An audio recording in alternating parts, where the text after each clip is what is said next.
avant le 1000e épisode de Demain nous appartient, qui sera diffusé le 26 août prochain sur TF1, Chloé et Alex se retrouvent pris en otage au Spoon par Ophélie, Solange Fréjean, une activiste écologiste qui est la sœur d'Anthony. L'occasion pour l'ex-couple phare du feuilleton de la Une, désormais séparé, d'enfin se rapprocher.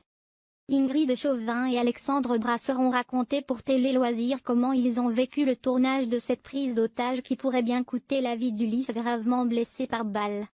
On vivait en décalé dans un brouillard permanent, a expliqué Ingrid Chauvin. C'était très intéressant de jouer dans une unité de lieu pendant 2 semaines. On est entré dans un long tunnel avec des amplitudes horaires denses. On ne voyait pas la lumière du jour, on vivait en décalé dans un brouillard permanent. Jouer dans un espace confiné a créé naturellement un sentiment de pression et d'enfermement dont nous nous sommes nourris, a raconté Ingrid Chauvin.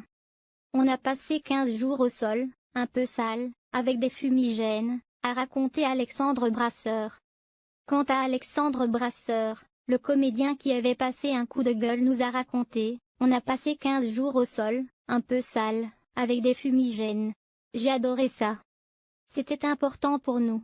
C'est un bel anniversaire et nous voulions réunir les familles importantes de DNA dans un lieu emblématique de Sète pour offrir quelque chose d'unique à nos téléspectateurs. Pour les 2 comédiens, c'était aussi l'occasion de se retrouver. On l'attendait. Nous étions heureux que nos personnages se retrouvent. Cette prise d'otage va renforcer les liens de notre famille. Chloé est prise entre 2 feux. Alex va se confier à elle et Xavier, Charles Lelore, note de la rédaction, son nouveau compagnon, va risquer sa vie pour elle, a poursuivi Ingrid Chauvin. Même son de cloche du côté d'Alexandre Brasseur, c'est un tel plaisir de retrouver Ingrid. Cet interlude de la 1000e permet des moments authentiques et tendres. Et après ce drame, les Delcourt vont fêter tous ensemble le 1er anniversaire de Céleste.